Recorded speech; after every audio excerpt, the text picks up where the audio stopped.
Então, diante de todos os seus discípulos, Lúcifer proclamou solenemente: Eu sou Deus. Não exigia mais apenas obediência, mas adoração. Já havia sido difícil acatar a ordem entre as hierarquias instituídas. Com essa afirmação diabólica de sua divindade, novas rixas surgiram. O mundo infernal parecia condenado à eterna perturbação, como se tivesse que estar sempre agitado pelas tormentas dos espíritos. Mas embora houvesse verdadeiras guerras infernais e cruéis, pouco a pouco foram se cansando de tanto sofrimento causado por eles mesmos.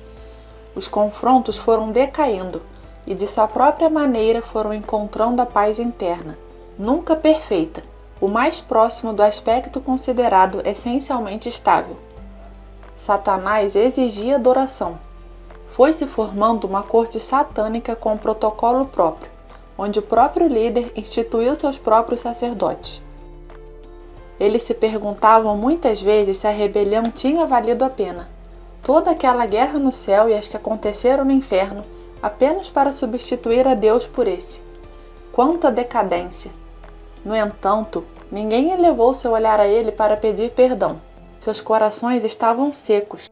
Podiam reconhecer seu erro, mas não sentiam desejo algum de pedir clemência. Sentiam somente desprezo por si próprios, por Deus e por todos os que lhes rodeavam. Começaram a passar os séculos, uma continuidade sem fim de antes e depois que iam em direção nenhuma. Para cada espírito, o tempo próprio era pessoal. Para alguns, ele transcorria intoleravelmente lento. Outros ficavam mais imersos em suas ilusões e se ocupavam mais. Ainda outros preferiam ficar estáticos, pensando o mínimo possível. Foi assim que alguns começaram a ficar, mortos em vida, mortos à alegria celestial, mas sem poder deixar de existir. Muitos poderão tentar imaginar em que eles utilizavam o seu tempo. Os anjos podem fazer muitas coisas, pois o mundo espiritual é mais amplo e variado que o mundo material. Com o intelecto, os demônios podiam continuar fazendo tudo o que faziam antes da queda.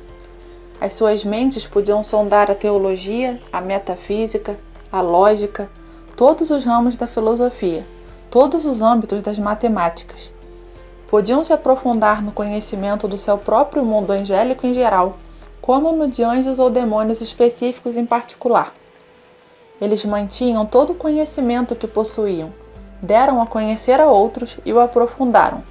Os demônios podiam ser cultos e também hipotéticos. Alguns se especializavam num determinado tipo de demônios, outros na história da rebelião, analisando a evolução futura desse mundo demoníaco ao longo da eternidade. Outros conversavam calmamente entre si. Digo calmamente porque nem sempre, em todo momento, o sofrimento fazia deles seres incapazes de terem prazer ao dialogar. O sofrimento de cada demônio tinha seus altos e baixos. Em muitos momentos, apenas limitavam-se a existir, sem esperança, mas aproveitando aquilo que podiam da existência. Cada um deles carregava sobre si um peso, a carga dos seus próprios pecados.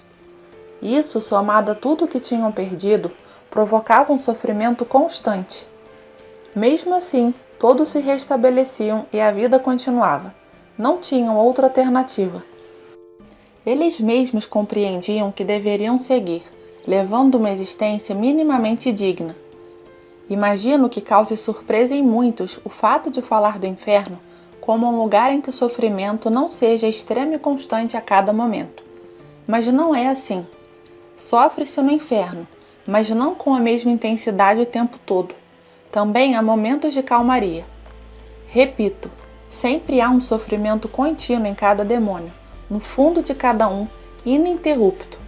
Mas não pensem que isso faz do inferno um lugar mais aceitável de existência. A eternidade é algo que vai além do que vocês possam imaginar.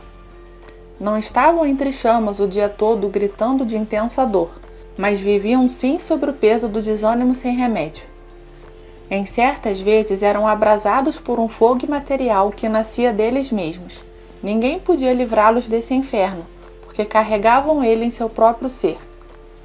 Às vezes, mas não sempre, seus próprios espíritos ardiam. ficavam reclusos em seu tormento apenas para não fazer dano aos que queriam viver em paz.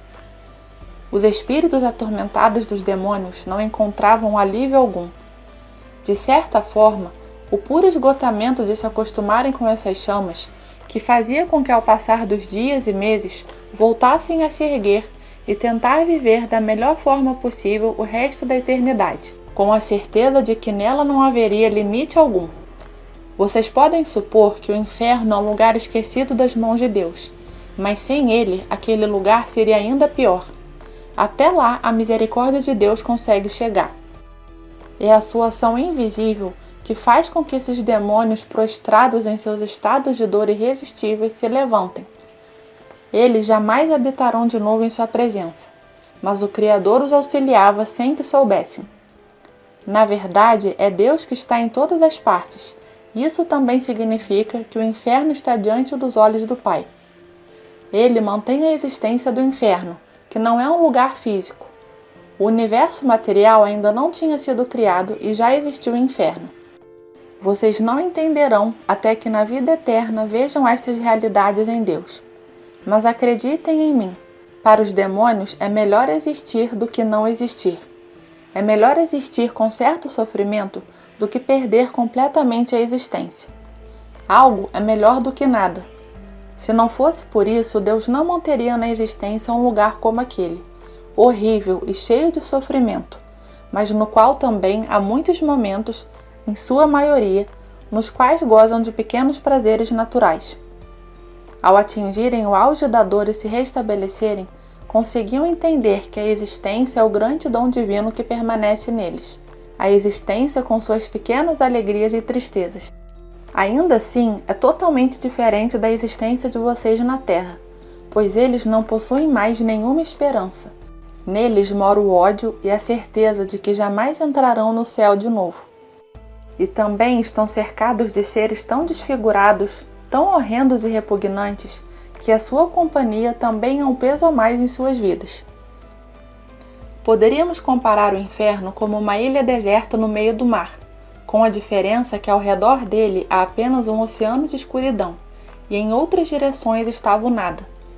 Escolheram sem se arrepender se lançar nesse nada absoluto e nessa escuridão silenciosa. Como não eram seres estáticos, eles evoluíam. A sua psicologia, emoções e forma de ver as coisas mudava. Melhoravam em alguns aspectos e em outros pioravam. Mas o que os definia como demônios era que se agarravam à sua decisão. Sentiam-se doloridos do erro que haviam cometido, o reconheciam, mas nas áridas terras da sua vontade a vida não germinava. Acreditem, todos aqueles que gostariam de ter se arrependido tiveram a oportunidade. Os que caíram no inferno foram os que se agarraram à sua própria decisão. Querendo ou não, Deus não podia lhes obrigar ao bem. O céu não era mais uma possibilidade dentre várias. Era a única possibilidade para aqueles que se negam de forma definitiva. Os anjos podiam se negar definitiva e irrevogavelmente? A resposta é sim. Não é fácil perder a Deus irrevogavelmente, mas lhes asseguro que os habitantes do inferno estão lá porque o conseguiram. Apenas o ódio pode resistir ao amor. Eles conseguiram gerar ódio suficiente para vedar definitivamente os seus corações.